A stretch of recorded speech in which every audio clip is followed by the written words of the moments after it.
Salut internet, j'espère que tu vas bien. Bon, aujourd'hui on va parler d'un truc qui est rond, qui est noir et qui pue. T'aurais compris? On va parler pneumatique. Mais avant, tu connais la chanson? Intro!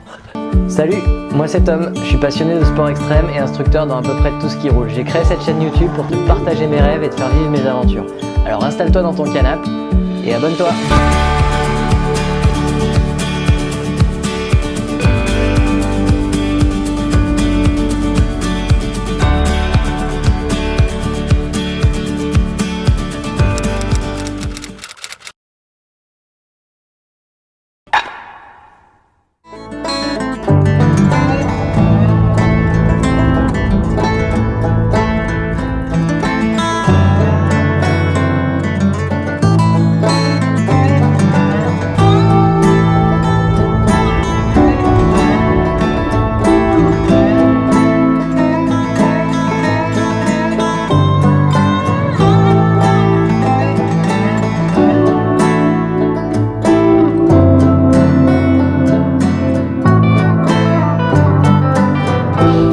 Bon internet, aujourd'hui on va s'intéresser aux pneus à crampons qui sont dans la catégorie des 50-50 ou 60-40. En tous les cas, ces pneus là pour moi c'est des pneus qui sont vraiment à usage moitié route et moitié tout terrain.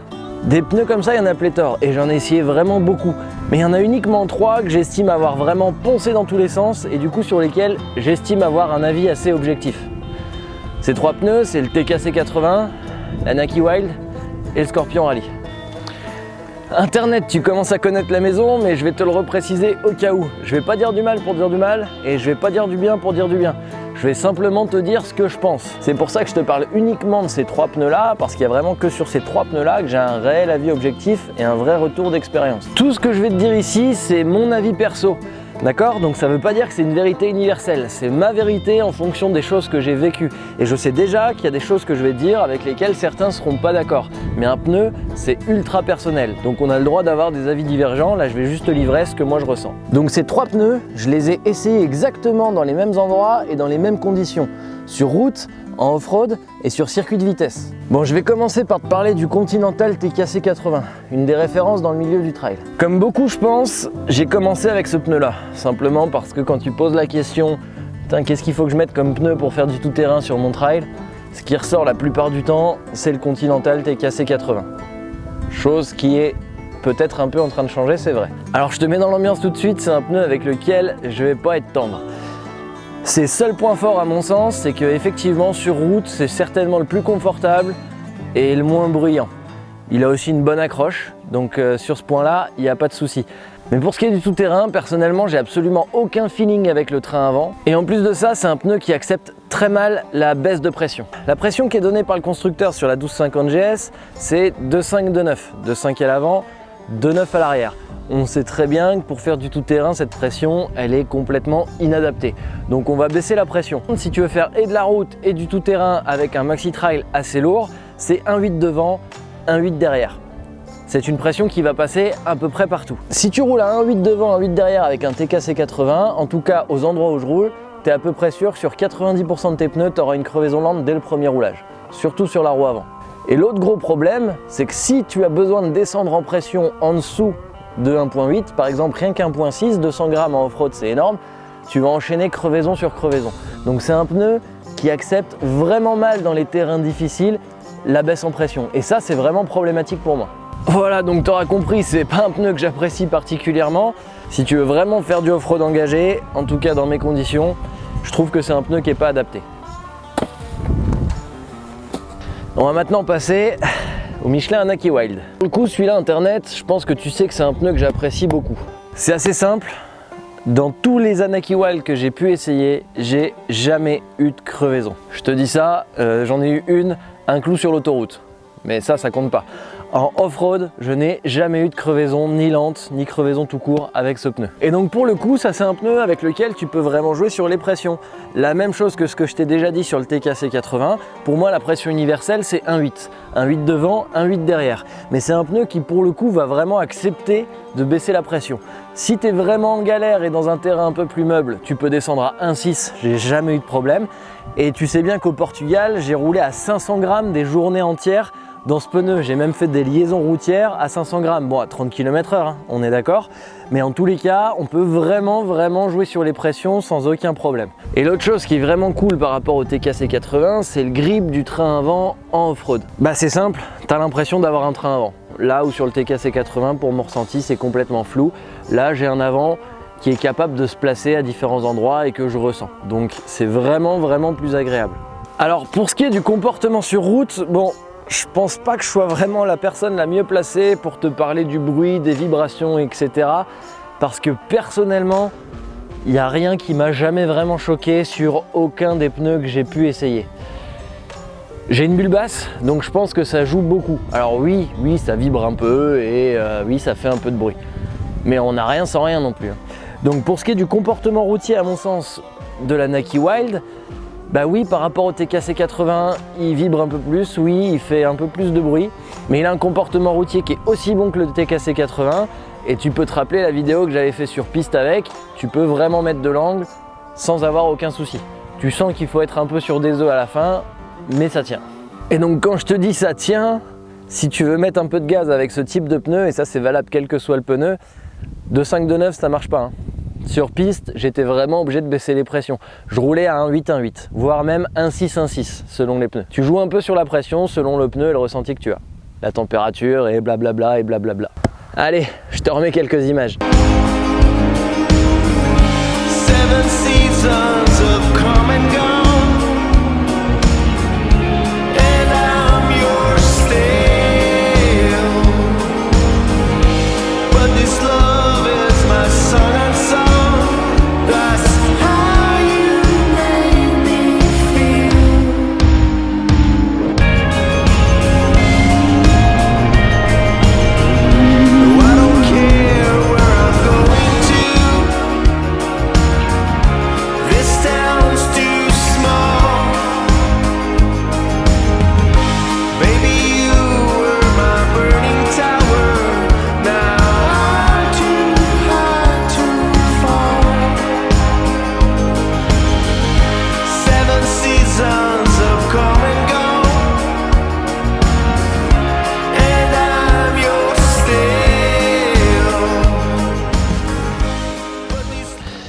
Et donc, on en arrive à notre dernier pneu, le Scorpion Rally.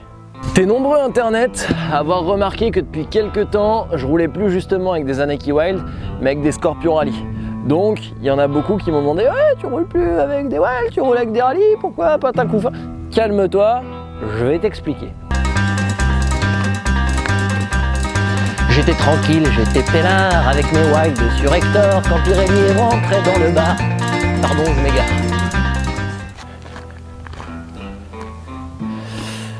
En gros, c'est très simple, j'avais des Wild montés sur Hector et je pense que beaucoup sont au courant, mais il y a eu des gros problèmes de dispo au niveau des Wild sur cette année.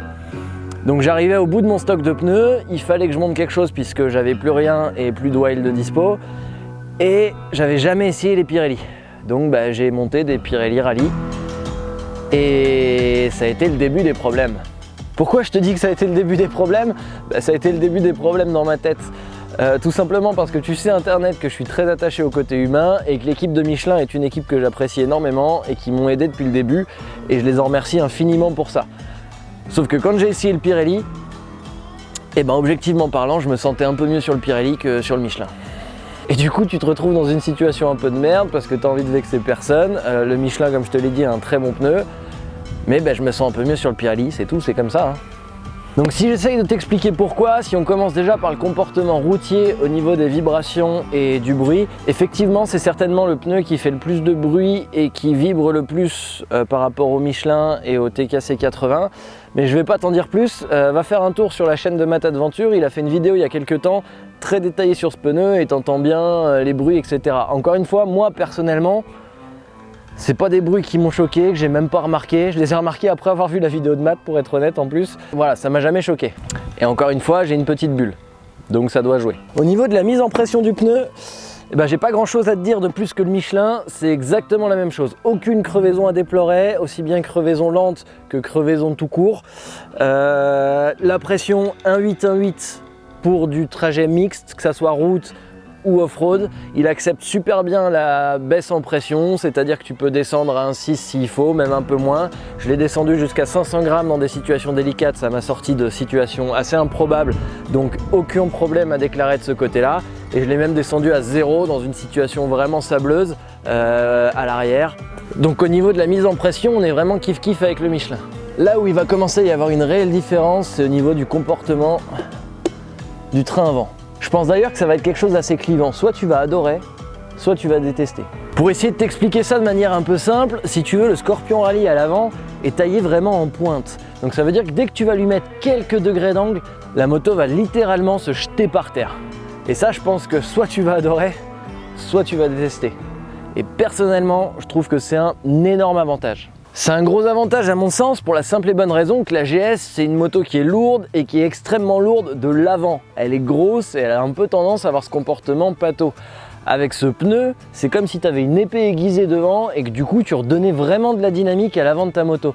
Donc concrètement, l'entrée en virage est vachement plus facile et en off-road, tout ce qui est placement de l'avant pour déplacer la moto est beaucoup plus simple. Mais aussi beaucoup plus réactif, donc tu as aussi beaucoup plus vite fait de faire une connerie. Les plus et les moins quoi. Mais du coup personnellement, ça me donne vraiment le sentiment que l'avant est allégé grâce à cette facilité d'emmener la moto et de la placer là où je veux. Et ça honnêtement, c'est un avantage qui est vraiment pas négligeable. Et le dernier point vraiment important qui fait la différence sur ce Scorpion Rally, c'est le grip qu'il peut t'apporter. En tout terrain, il a une super adhérence, mais là où il fait vraiment la différence, c'est le grip sur le bitume. C'est de la colle, c'est juste incroyable. T'as pas l'impression d'avoir un pneu TT. Pour faire simple, hein, si t'as remarqué, t'as vu que ce pneu-là, je lui ai mis très cher. Pour le mettre dans cet état-là, je l'ai fini sur circuit de vitesse. Et je vais t'expliquer comment ça s'est passé. En gros, c'est très simple. Quand je vais sur circuit de vitesse, généralement, la moto est montée avec des pneus à tétine. Je les laisse sur les premières sessions, histoire de faire quelques photos. Et puis, j'ai un deuxième train de jantes avec moi, histoire de changer les pneus et de finir la journée en m'amusant. Quand j'ai commencé à essayer ces pneus sur circuit de vitesse, ben c'est simple, j'ai pas changé mon train de jantes et j'ai fini la journée avec ce pneu tellement il y avait un grip qui était phénoménal. Je pensais même pas qu'on pouvait avoir autant de grip sur le bitume avec un pneu à tétine. Donc j'ai pas fait de vidéo ce jour-là, mais je te mets quelques photos, histoire quand même que tu vois un peu l'angle qui était possible de prendre avec ces pneus sans aucun problème et surtout de garder cet angle dans la durée. Et si là tu vois un pneu arrière qui est aussi détruit, c'est que j'étais tellement à l'aise avec que toute l'après-midi, je me suis amusé à faire toutes les entrées de virage en glisse de l'arrière. Donc là, tu as un pneu à tétine qui a fait du bitume toute une journée, qui était déjà bien attaqué par le off-road et qui a fait toute une après-midi d'entrée en glisse dans les virages. Et c'est un pneu qui, bon, est détruit, mais pas de crevaison, pas de problème à déclarer quoi. Et donc c'est pour ça que ce pneu est dans cet état-là. Et du coup, on va en arriver au dernier point ultra important, la longévité de ces trois pneus différents. Donc je vais reprendre le Scorpion Rally, la Naki Wild et le TKC 80 et je vais te dire à peu près ce que je faisais en termes de kilométrage avec ces pneus. Assieds-toi. Si je te dis assieds-toi, c'est parce que tu te doutes bien que je fais pas beaucoup de kilomètres avec ces pneus-là. On va remettre les choses dans leur contexte. Les conditions dans lesquelles je teste les pneus sont les plus dures que tu peux trouver dans le monde. Le terrain sur lequel je roule en off-road, tu as vu, c'est du caillou, du caillou, du caillou et du caillou. Donc objectivement parlant, ça découpe le pneu. Quand tu fais de la route, bon ok, il est en utilisation normale, mais quand je l'amène sur circuit de vitesse, je le mets aussi dans des contraintes pour lesquelles à la base il n'est pas prévu. Donc, c'est des pneus que je pousse vraiment à leur limite. Pour ce qui est des pneus arrière, on va dire que le kilométrage est à peu près le même pour les trois pneus. Quand je vais arriver autour des 1500 km, le pneu commence à être vraiment bien attaqué. Pour ce qui est du TKC 80, une fois qu'il est usé, déjà qu'il a tendance à crever en situation normale, il va avoir encore plus tendance à crever. Donc tu vas être obligé de le changer assez rapidement. Pour ce qui est du Michelin Naki Wild ou du Pirelli Scorpion Rally, tu peux vraiment les pousser très loin en termes d'usure sans avoir de problème. Quand je te dis très loin en termes d'usure, c'est quand à 1500 bornes, il est déjà presque lisse. En fait, la dégradation, elle va presque se stopper après. Sachant qu'encore une fois, si tu te remets dans des conditions normales de voyage, t'es pas tout le temps dans les cailloux comme moi je suis. Donc c'est des pneus qui vont faire bien plus de kilométrage en réalité. Tu vas faire autour des 5000 km avec un pneu arrière sans aucun problème.